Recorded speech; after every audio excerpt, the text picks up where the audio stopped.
Today's episode of the podcast is brought to you by Coach Me Plus. Coach Me Plus is the leader in athlete management software and a product that we've been lucky enough to implement here for over 2 years now.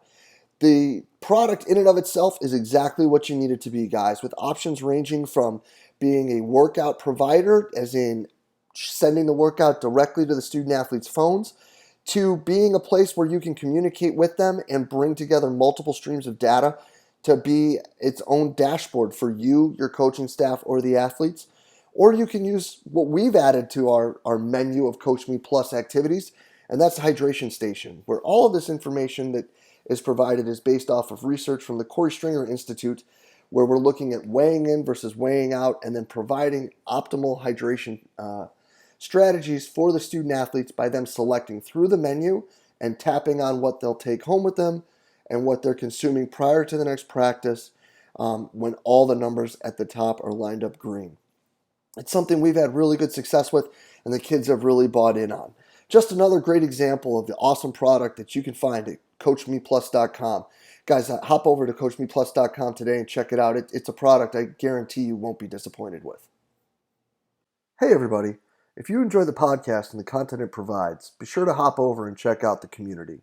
The community is an exclusive members website that is just an extension of what we do here in July at the Central Virginia Sport Performance Seminar. What it is a combination of video lectures, a coach's corner with your Monday morning take-home information, and a forum where you can talk about anything and everything related to the field of strength and conditioning.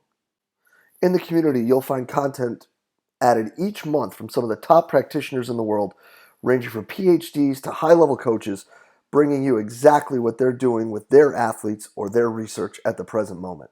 On top of that, an additional discussion by coaches bringing you that Monday morning information, things that you can add to your training program right away. Tying that in with the opportunity to discuss with coaches around the world in the forum on anything and everything from the topics addressed in these presentations to whatever you're seeing in your daily life as a coach. If this sounds like the right thing for you and your staff, go ahead and hop over to cvasps.com/community and try it out for 48 hours for just $1. If you like it, you're signed up, ready to roll, and you're jumping into all the great content added each month. If not, feel free to go ahead and cancel at any time. No questions asked. We're really excited about what we're building in the community and hope you are too. Go ahead and hop over to cvasps.com/community and check it out today. Hello and welcome to the podcast. Today, guys, we have a sensational discussion about flywheel training with Paul Cater. Paul sits down and talks with us right away about how he got into using the flywheel and where this passion for using this form of resistance really came from. He then dives right into the benefits that he sees of using the flywheel versus gravity-based training with things like the barbell and that stuff. And then he starts talking about training styles, where how the American style versus the European style kind of have molded how he looks at things.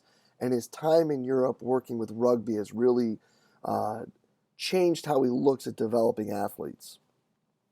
He finishes off getting into how he intermixes them and how he looks at things like Olympic weightlifting and traditional barbell lifting and how he combines the flywheel with that in his programming. It is some really awesome stuff, guys. I hope you enjoyed it as much as I did. Let's get right to it. Paul, thank you so much for taking the time to be with us today, man. It's great to be here. Thank you. Appreciate you having me on. Yeah, so listen, how about we give everybody like the Cliff Notes version here and let them know where you are, what you're doing, and what you're getting into. Cool. Okay. Here in working out of Salinas, California, which is on the central coast of California, about 90 miles south of San Francisco. Born and raised here. The last basically 18 years has seen about 7 years in London working with pro rugby and soccer. I've been with professional baseball for the last 6 seasons with the Baltimore Orioles.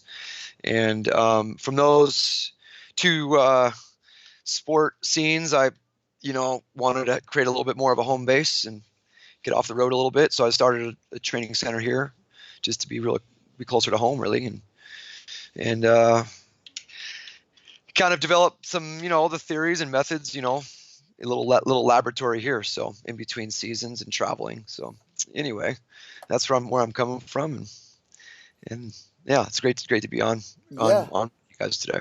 yeah, man. And stoked to really talk about one tool in particular that you're very well known for. So how about we get people going with how you got involved with using the flywheels, and let's start from there. Cool. Yeah, that's like I was telling you earlier. It's been my passion. I say my life work, if you can say such a thing, for the last, well, since 2003.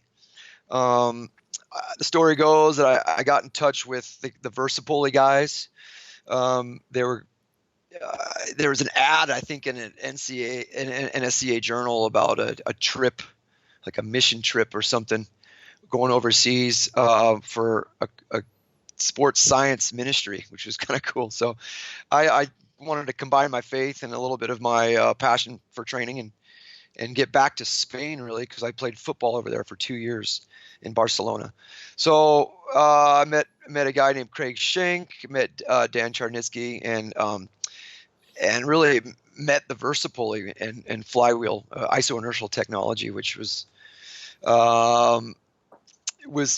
revolutionary for me. It really opened my eyes. It was a missing link in my training. I was pretty good at barbell movements, the Olympic movements. Was like 140 kg clean guy, self-taught. CrossFit didn't exist. There was no YouTube to watch Pierce Demas and these other guys. So I kind of was just fumbling my way through the Olympic movements. Was working out with a track team, getting ready for football at UC Davis. And so to me, it just captured my imagination, and that was it. So yeah, I basically started hanging out with those guys and using the Versapoli to open doors and create conversation, and really that led to a job in 2005 with London Wasps Rugby Club, world-class rugby in professional rugby in the UK, and I guess my real first significant, I think, project with Flywheel was doing rehab projects for rugby and using it as a metabolic conditioning tool, which was great because, again, the whole idea that using a barbell for metabolic conditioning was, I think, still kind of new in terms. It definitely wasn't in the general population. It wasn't like, there was no CrossFit games at that point. So the rugby team, Craig White from the Wasps, who had gone on to work with the British Lions and whatnot, but at a high level in soccer and rugby over there. But we met. I brought this tool. He thought it was interesting. He wanted a little bit of an American football bent with the rehab and conditioning for rugby players over there. There was a lot of money and resources in the early stages of professional rugby, and next thing I knew, I was over there for 5 seasons with London, living in London. So it was really on the back of this one tool. So I could say that tool got me a job overseas, and then I used that tool to condition rehabbing players and get them back faster, really, than using gravitational based inertia for conditioning. So anyway, that's kind of my longer elevator speech of how I got involved and overseas and using it in a team setting. So And yeah. let's talk about why. Let's talk about Yeah. what draws you to it or drew you to it and keeps you drawn to it. And let's talk about some of the benefits that you see and Right. why you see those. Right. So again, I really saw it through the lens of conditioning, coming from American football and into rugby, and just getting my mind blown with just the conditioning levels that had to be. These guys had to work for 80 minutes, carry a lot of muscle mass, and I thought a couple benefits from the flywheel were perfect for conditioning effects. First of all, you have longer, impulse through concentric displacement. So you get, the whole time under tension issues is awesome, because there's so many grappling movements and issues in rugby that you need to contend with.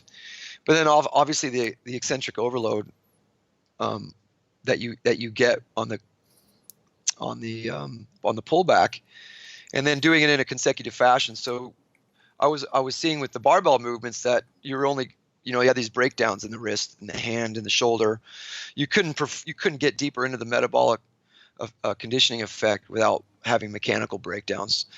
And with the flywheel, you can keep reproducing movements without having these breakdowns in the grip strength, wrist, shoulder, and obviously the technical aspects of repeated Olympic movements is always, problematic anyway. So I was able to circumnavigate some of these. If a guy had a shoulder issue or his cervical spine issue, I was rehabbing a guy named Phil Vickery, English rugby captain at some point, but he had back surgery. So it's like, how do you load this guy well enough where you can get these advanced conditioning models? So for me, I guess the bigger point in a nutshell is lower impact with higher nervous system adaptations. But when done consecutively, you can get these awesome conditioning effects, which frankly I don't think is really being looked at enough with this. We're still in the American context. We're looking at peak. If you look at more in the European sport context of soccer and rugby, you're looking at really these conditioning effects, and how do you get power endurance, so to speak, without having to run. It was pretty special. So I had some good results there with some guys, and I think I still look at it in that element of conditioning in the gym for on-field performance, and I'm starting to see more of that for baseball too, to be honest. All right, so let's keep going there. So let's talk about that American sense versus the European sense. Break that down a little bit for us, and let's kind of see if we can cross the streams a bit and connect those two, or even separate them further. Right. So going overseas in 2005, right? So you're coming from an American football, training environment, and up until then, I believe in the 90s, it's just like you got Nebraska football, and you have some of the early days of proper strength conditioning in colleges, but it's barbell based, and I think the American culture in general is hey, when I was a kid, it was bigger, faster, stronger. It was the three core lifts, and it was just about pushing as much weight as possible. And obviously in the European scheme, there's the sports are soccer especially are less upper body involved. But even in rugby, the barbell culture, let's call it, wasn't as strong. And so all the sports science was coming out of soccer at that point. And you had these awesome conditioning protocols, but I think it was the rugby club I was involved with that really championed the quote unquote power endurance metabolic conditioning in the gym using these barbell movements. But so I got there, I saw, okay, there's a way to condition. It's not just about peak power and strength. And then I saw the application immediately because of the dangers and the risks of repeated barbell movements. I remember going in the gym, the strength coaches in rugby are much more involved. There's just different levels. I mean, you're a tackling dummy, you're catching punts, you're wrestling with guys. There's a great physical element in a different way than an American strength coach, I think, in the weight room. But you're much more involved on the pitch.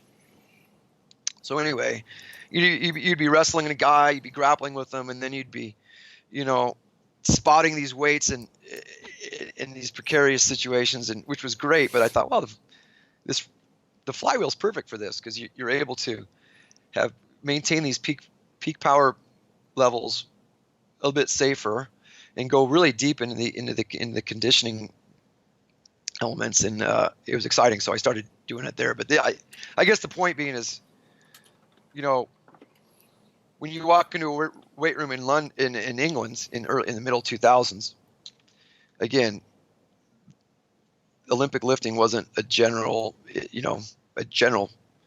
population thing. I mean, now in London you'll have CrossFit gyms everywhere as well, but it was relatively new back then. Olympic weightlifting was the realm of the sport of weightlifting. So I remember we'd go to Poland for training camps, and we would be in this old ex-Soviet facility, which was awesome. They had a cryotherapy chamber there, and you go into the Olympic weightlifting hall. It was amazing. It blew my mind. So but that was just crossing over into kind of the common practice in rugby. It wasn't in soccer at all. So you're not going to get these soccer players that put a bar on their back or carry weight, things like this. So, and a lot of that's due to the metabolic demands of their sports, but just the mindset. They weren't in American football, training environment where there's 50 platforms and whatnot. So that was more for the realm of Olympic weightlifting halls and the sport itself. I don't know if that makes sense. You can maybe no, 100%. 100%. No, I'm straight with you all the way here. So now let's fast forward and talk about how you're implementing it now, and how if any crossover is there going on with other implements as well. Mm-hmm. Yeah. So I guess kind of I went through a phase where I tried to replicate the barbell Olympic movements with the flywheel for everything. This is before I had really seen Pertesh's yo-yo and then the K-box, and so I was using the Versaploy for all the vertical lifting elements, which is really, in my mind, it's the ideal rotational development, but for the flywheel. But working on a cone, you can go in different angles and whatnot. But so I was using it for everything. I mean, I was replicating cleans, I was replicating squats, doing belt squats. I was doing push press. I was trying to just eliminate the barbell entirely. So as you know, sometimes you get these bias in these ideas, and then you take them a little too far. But what it did was it helped me understand the limitations of what you can't replicate with even now with I would say with the K-box, for example. I can do my first and second pulls of the clean. I can do different squatting elements, but obviously just certain things you just can't replicate if you take out the barbell. So I guess coming back to America and then working with the Orioles, my boss was, we kind of reignited my passion for Olympic lifting again, and then how to blend those two things. So where does the flywheel augment your barbell work? Where does it replace it? How can you even prepare in the session for your barbell movements? How do you add it at the end of the session for more of the metabolic aspects? It's been fun to kind of blend after working through these biases in these environments where I was kind of went to one extreme or the other, if that makes sense. So I've, I think coming full circle of now is like, how do you really implement this, and where do you replicate, or where do you eliminate the barbell entirely? And it's been fun to go on that journey, especially now that I'm working with some different populations, even in corporate fitness at this point too. So it's been a long journey of removing myself from that feel that we talked about. I'm hooked on the feel. It's hard to explain if you haven't used it.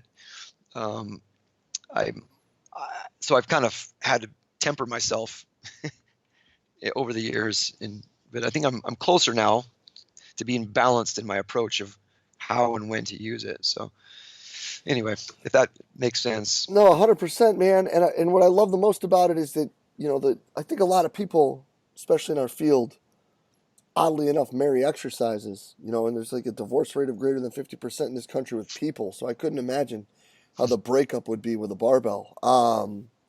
It's yeah, it's I can yeah.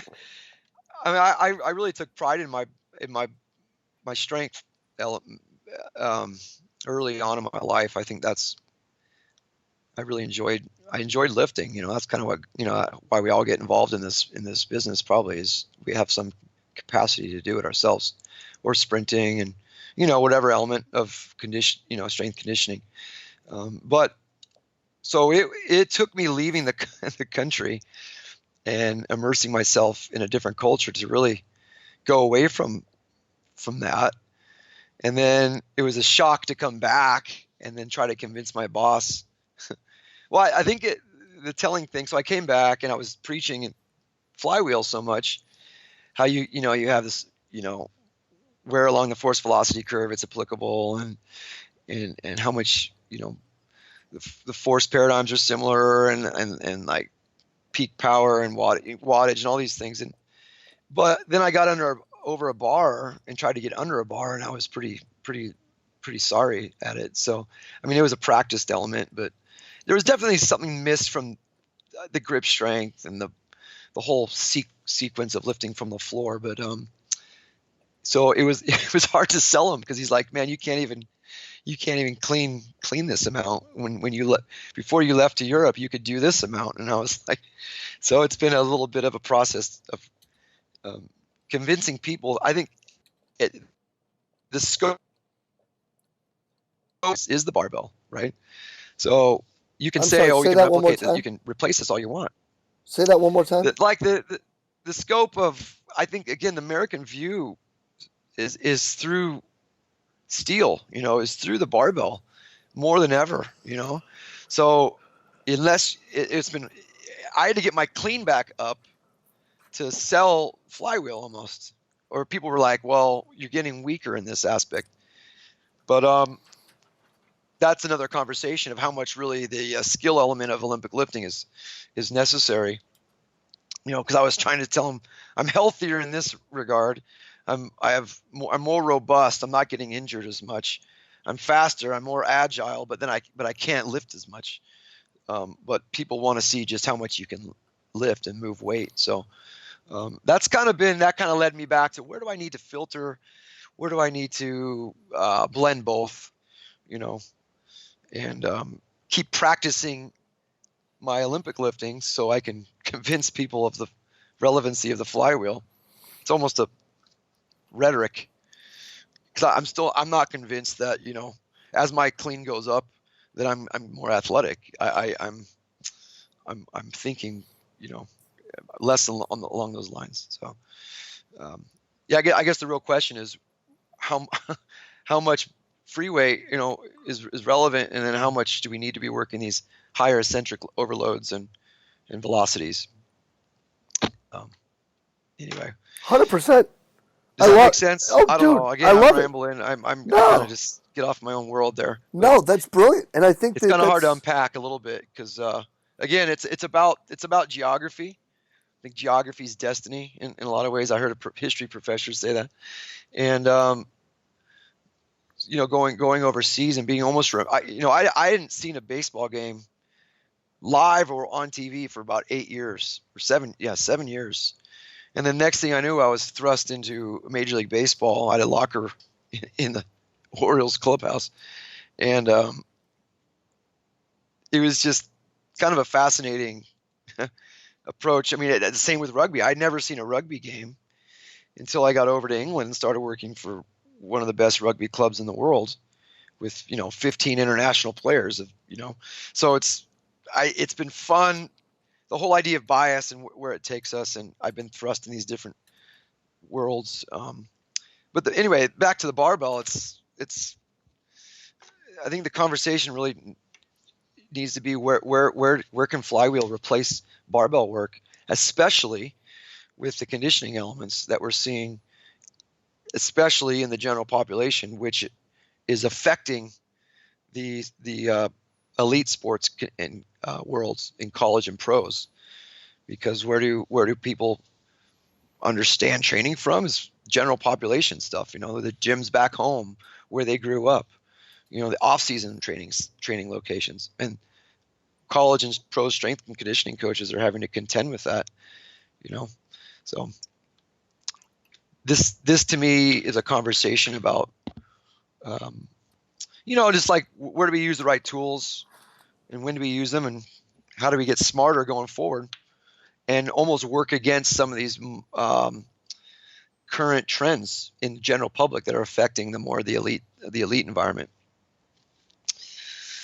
I love it. The trickle up effect, Yeah, man, I love it, and I think that the whole idea of, like, when you're talking about you need to sell the results you're able to get with this other stuff by having the numbers that coaches want. I think it's a really interesting conundrum because the numbers we should want are faster and quicker and more agile, but a lot of the numbers that people want to show or talk about or display are the squat, bench, and clean. And I think that that's pretty rad that you threw that out like that. Well, it's because we're taught from an early age, I mean, at least in my growing up in the 90s of a high school. But I think it's still the same thing now. These high school, and let's take high school football, obviously, is that's all that matters. And then it's either that it's like, okay, squat a lot, and then go do a footwork ladder. It's like, okay, well, there's these massive gaps in athletic development that are being driven from media, marketing. I mean, no one's asking how well do you decelerate. What's your rate of eccentric loading and what's your coupling time and all these. Even this rate of force development. I mean, I like the whole velocity-based training, but how is it relevant without knowing how you preload, how you handle force before that maximum velocity? Because you just build these bigger engines, guys can jump on boxes higher, but they don't have the brakes and the structure around it to slow down, and that's where you're still seeing these the ACL and UCL injuries obviously are the two killers for let's say football and baseball. So yeah, I'm hoping to change the conversations around a bit, at least saying, okay, eccentric overload, or how do you decelerate? Now we can measure these things pretty easily, and that needs to be the most important thing. It's damn hard to sell to kids. It's hard to sell to coaches and strength coaches around, and then parents. It's not sexy, It's they want to know that, yeah, they wanted the 1,000-pound club T-shirt.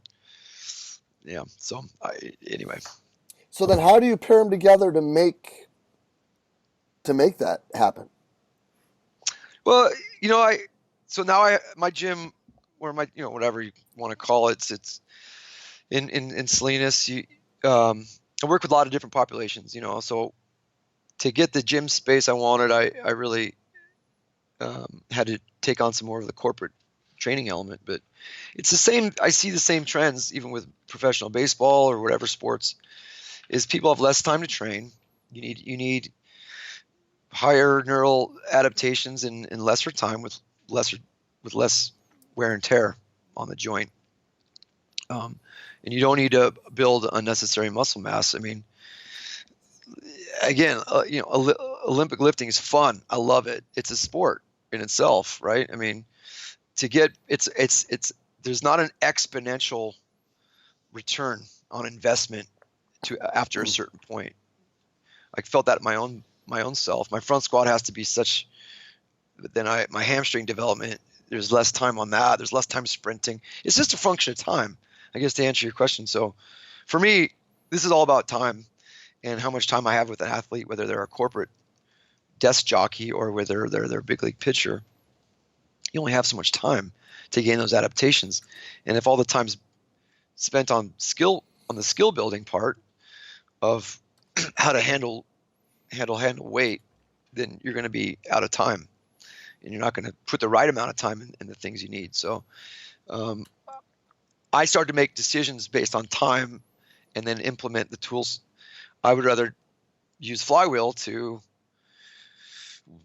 enact the deadlift and the pulling portions than maybe go the barbell route. Do I think the barbell route is you can get the same effect? Yeah, but it just takes too much time to teach at times with high school kids, with college kids, with pro athletes.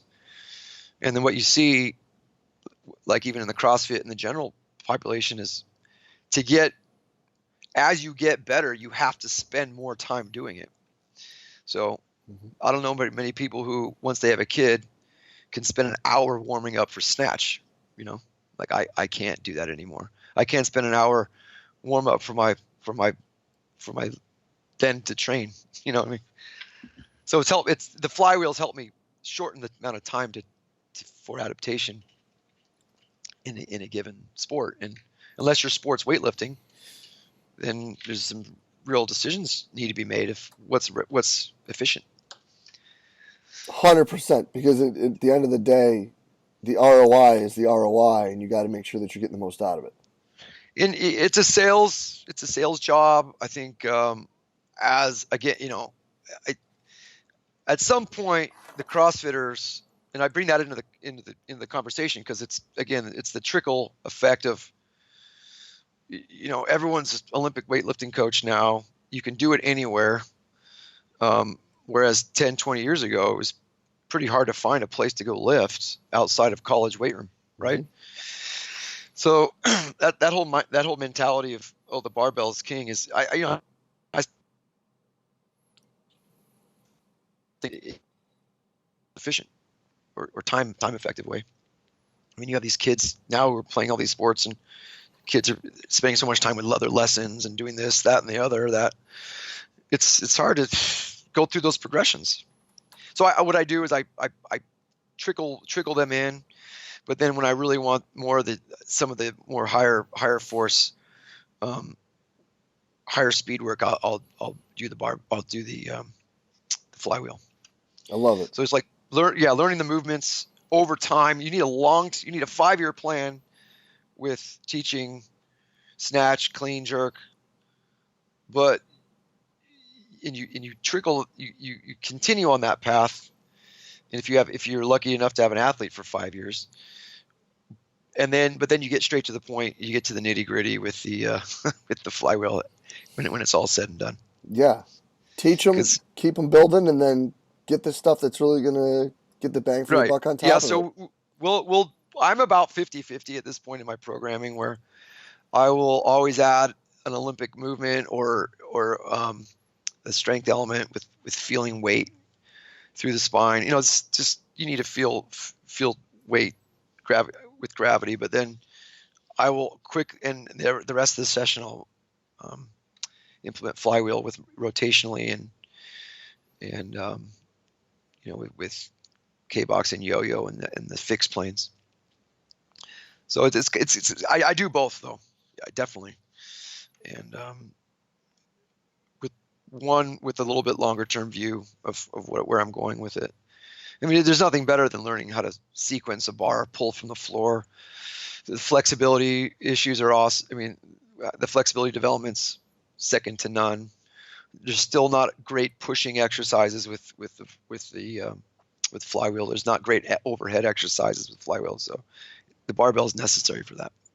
Oh, I love it, man. And this is some killer stuff, but I know you put some great stuff out there on the gram too. So where can people find more about what Paul's doing? Where can they follow you and see what's going on out there? Yeah. At coach_Cater.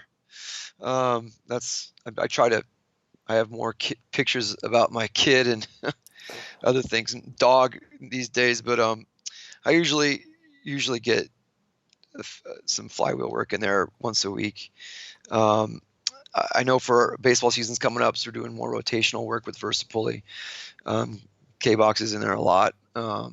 Starting to work with yo-yo a bit more with some more hamstring development. And my thing is the fixed machines that you see in the gym are going to be redone with flywheel elements. Specificity is going to be more in velocities and more internally in the muscles synergies, rather than in everything has to be mega functional in resistance training. I think there's going to be a return to fixed machines, leg curl, leg press, but with flywheel, you're going to be able to work in these functional timing patterns, which allows more time for free motion in the skill sets, instead of having to spend all day trying to learn how to do the Olympic movements. The Olympic movements, I predict in 20 years, are going to go back to being a sport in itself. I mean, you already see it with CrossFit Games. It's a sport, you know. Whether CrossFit's going to be an Olympic sport, I mean, that's going to be interesting where it goes. But weightlifting might be back in those big as an Olympic sport, and you know, arguably where it should have always been. But that's kind of a bigger, longer term view. Yeah. You know. And of course, Alpha Sports Science too. Oh yeah, I forget about that, man. The website, I got to beef that up a bit and do a little bit better job there. But that's kind of the bare bones of where we're at. I mean, really, we have a place. I have kind of a place where we learn. Anyone's always welcome to come out, spend some time. We have, I think, 5 K boxes. We have 5 Versa pulleys.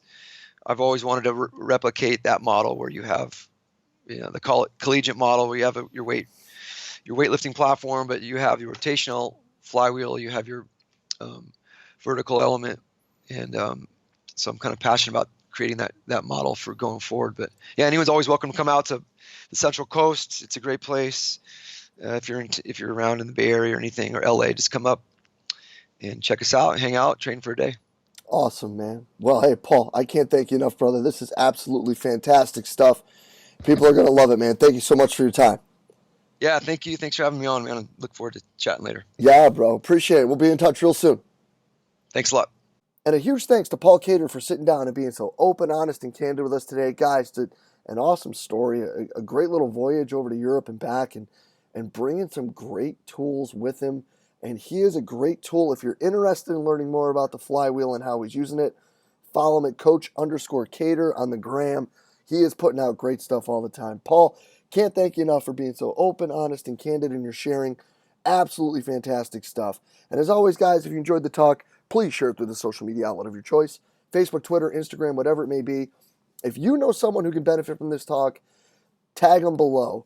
Hit them with a DM, tweet it at them, email it to them, whatever it may be. Again, just trying to get the best information possible out there to all the great coaches that are involved with Central Virginia Sport Performance. And as always, guys, thank you for everything you do for us here at Central Virginia Sport Performance. We will be back next week with another awesome guest. We will see you then.